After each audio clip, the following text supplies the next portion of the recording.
¿Qué significa Kedoshim? La palabra Kedoshim significa santos, que es el plural de la palabra santo, que es Kadosh. Y esa es la condición que el Eterno quiere para su pueblo. ¿Qué es amar al prójimo como a nosotros mismos? Esta es una sentencia que parece fácil, pero quizá no es tan fácil de llevarla a la práctica.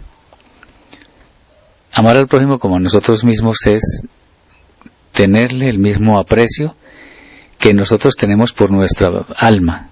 Nosotros siempre queremos lo mejor para nosotros mismos.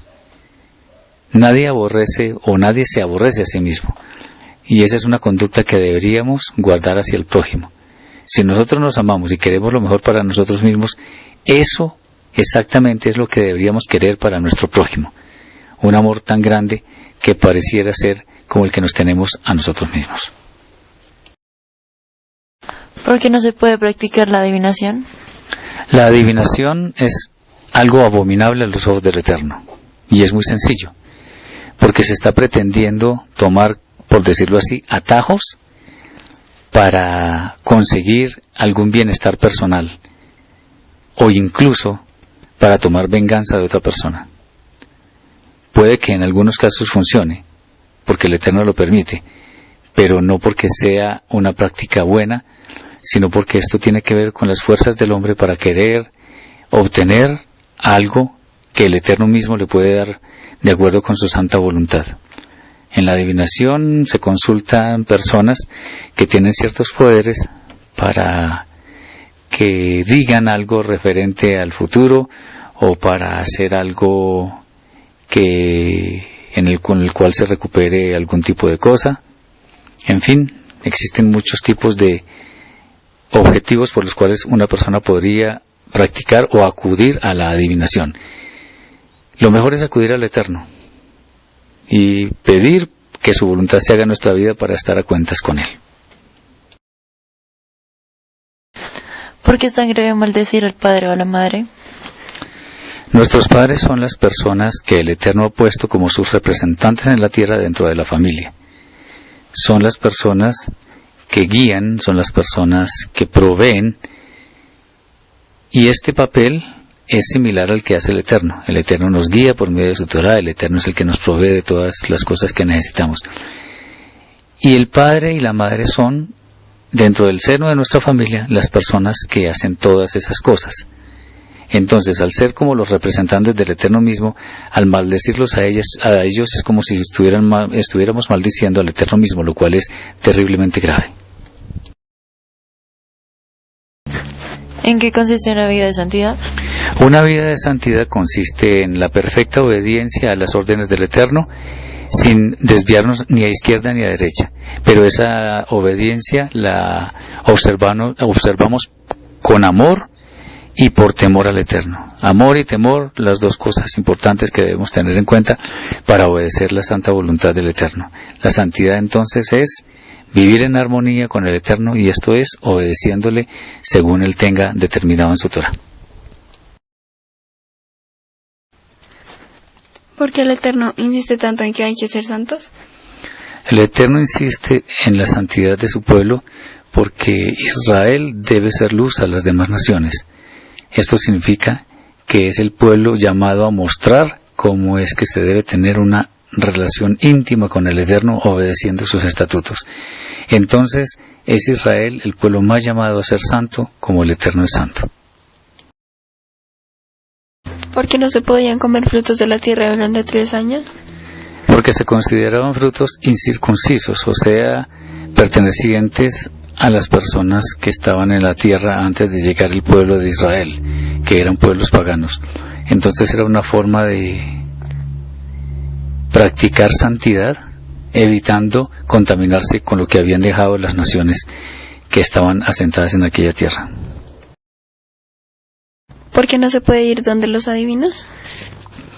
Ir donde los adivinos significa en cierta forma querer tomar un atajo para adquirir cosas en una forma muy fácil, independientemente de la voluntad del Eterno. Es confiarle a personas lo que el Eterno puede hacer en el tiempo que Él lo desee, que es el mejor tiempo. Entonces es una abominación tratar de poner a alguien como un adivino en el lugar del Eterno. ¿Por qué existe el homosexualismo y el lesbianismo si son abominables ante el Eterno? Porque el Eterno no fue el que creó homosexuales ni lesbianas. Eso es algo que el hombre en su maldad ha generado. De hecho, ha degenerado la raza humana con este tipo de costumbres. Esto se debe a la mala inclinación que existe en el ser humano, pero no por causa del Eterno. Entonces no puede ser algo que se le atribuya al santo, sino solamente a los hombres. ¿Por qué no se pueden aparear animales de distinta especie? Porque ello es una ruptura en el orden que el Eterno ha establecido desde el principio. El Eterno creó todo conforme a su especie y por lo tanto nosotros no deberíamos violar ese principio. Es sabido que cuando se viola esta orden del Eterno, como por ejemplo caballo con burra o burro con yegua, que producen mulas, estos animales son estériles. Puede ser que en alguna forma sean buenos para la carga y para servicio del hombre, pero no pueden generar vida. Lo mismo sucede con las demás clases de animales. Entonces, el principio es la ruptura que hay del orden establecido por el Eterno desde el principio, que creó todo conforme a su especie. ¿Por qué no se deben hacer tatuajes en el cuerpo? Lo que sucede es que el cuerpo, como lo hemos sabido desde hace mucho tiempo, es un templo de la Ruach HaKodesh, es un templo especial del Eterno. Entonces, cuando hacemos tatuajes, estamos en cierta forma abriendo puertas en nuestro cuerpo para que entren toda clase de impurezas. El Eterno quiere que seamos puros, que seamos santos, perfectos. Entonces, el tema del tatuaje lo que hace es violar un poco esto. Cuando decimos que el Eterno quiere santos perfectos, no es porque seamos exactamente iguales a Él, porque es imposible, sino que siempre caminemos en la vía de la perfección de la Torah.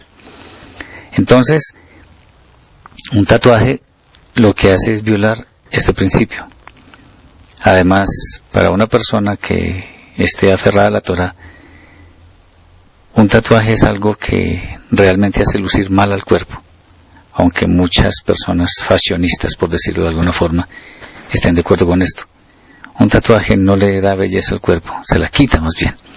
Pero el principio es más espiritual, de abrir puertas para que entren muchas impurezas que no le convienen al cuerpo, y el Eterno quiere pureza para nosotros. Si no se puede evocar a los muertos, ¿por qué hay tantas personas que lo hacen? Pues lo hacen porque están más pendientes de los atajos que produce la hechicería y el ocultismo que lo que el Eterno ordena en su Torah. Que lo hagan no significa que esté correcto. Muchas personas, la gran mayoría de las naciones, no conocen la Torah, por lo tanto, se aferran más a principios paganos de culturas que milenariamente han practicado este tipo de cosas. Pero de acuerdo con la Torah, eso no se debe hacer. Es algo abominable ante el Eterno, porque es como si pretendiéramos establecer atajos para nuestra vida en lugar de consultarle directamente al Eterno, que es el que todo lo puede y el que tiene el control de todas las cosas. Entonces, esto, en resumen, es una abominación. Que muchas personas lo hagan no significa que sea correcto. ¿Qué significa andar en las costumbres de los demás pueblos? ¿Cuáles serán esas costumbres? Andar en las costumbres de los demás pueblos tiene que ver con practicar idolatría, ocultismo, relaciones sexuales ilícitas, practicar la injusticia y todo ese tipo de cosas que son ajenas a la Torah. Esto es abominación para el Eterno y por eso nos pide que no andemos en las costumbres de los demás pueblos. Esas cosas se siguen repitiendo hoy en día y de hecho a gran escala, y por eso no debemos practicarlas.